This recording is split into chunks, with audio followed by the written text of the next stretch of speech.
निदा और ईशा दो सहेलियां थी। दोनों में बहुत ही अच्छी दोस्ती थी। निदा अमीर जबकि ईशा गरीब थी। दोनों के स्वभाव में बहुत फर्क था। ईशा गरीबों की मदद करती, जबकि दूसरी तरफ निदा अपने अमीर होने की वजह से सब पर अपना रोब डालती और ना ही किसी की मदद करती थी। ऐसे ही एक दिन निदा और ईशा स्कूल जा रही होती है कि रास्ते में उन्हें एक बूढ़ी औरत नजर आती है। बेटा, मैं बहुत दिन से भूखी हूँ, क्या तुम मुझे खाने को कुछ दे सकती हो?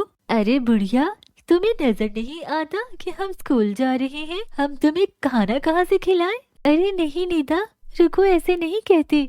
बेचारी पता नहीं कब की भूखी है। इतना कहकर ईशा अपना लंच उस बूढ़ी औरत को दे देती है और फिर वो जाने लगती है। ईशा, मुझे तुम्हारी ये आदत बिल्कुल अच्छी नहीं लगती। तुम क्यों फजूल में हर किसी की मदद करती हो? अब तुम खुद क्या खाओगी?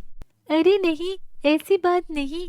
मैंने सुबह खाना खाया, अब अगर मैं एक टाइम नहीं खाऊंगी तो कुछ नहीं होगा। अच्छा, जैसी तुम्हारी मर्जी। फिर एक दिन वो दोनों सहेलियां खेल रही होती है कि तभी वो एक जंगल में पहुंच जाती है। अरे नीता, ये हम कहाँ आ गए?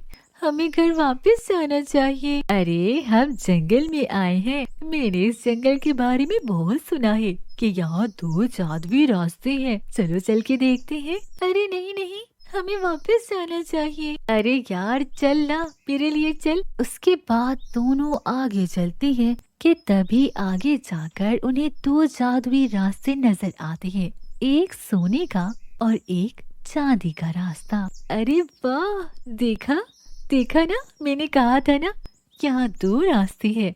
चलो इस सोने वाले रास्ते पर चलते हैं। अरे नहीं, ये कुछ ज्यादा ही अच्छा लग रहा है। जरूर इस पे कुछ बुरा होगा।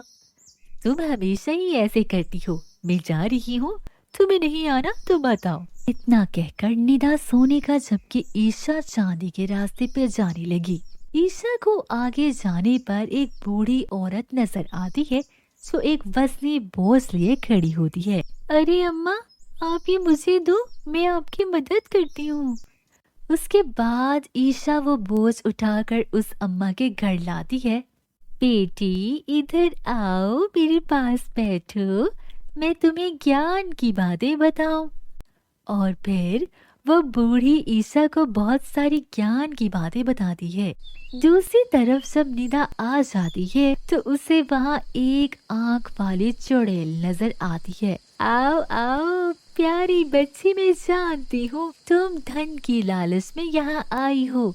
मैं तुम्हें बहुत सारा धन दे सकती हूँ, मगर उसके लिए तुम्हें जमीन खोदनी होगी। यहाँ बहुत सारा सोना है, मगर उससे पहले तुम्हें मुझसे वादा करना होगा।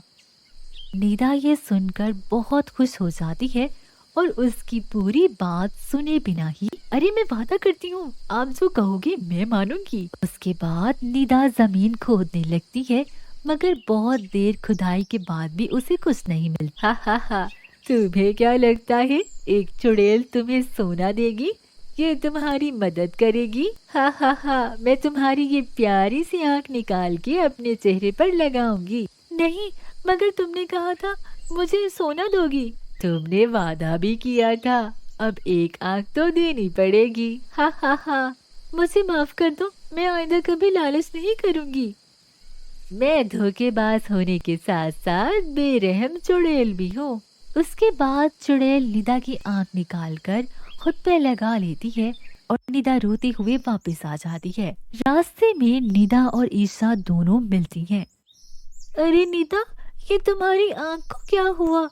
तुम क्यों रो रही हो?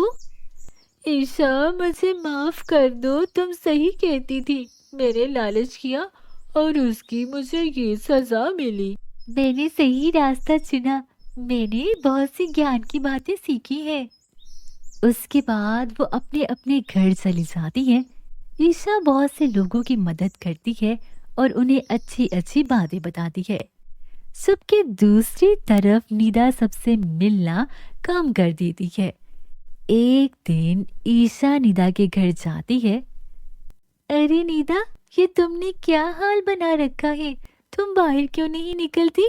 मेरा चेहरा खराब हो गया है, मैं अब कहीं भी बाहर नहीं जा सकती। निदा, इंसान की अच्छाई उसके चेहरे से नहीं बल्कि उसके अच्छे स्वभाव से होती है। तुम मेरे साथ चलो और लोगों की मदद करो, तुम्हें खुद बहुत अच्छा लगेगा। उसके बाद निदा और ईशा मिलकर लोगों की मदद करती हैं और खुशी से रहने लगती हैं।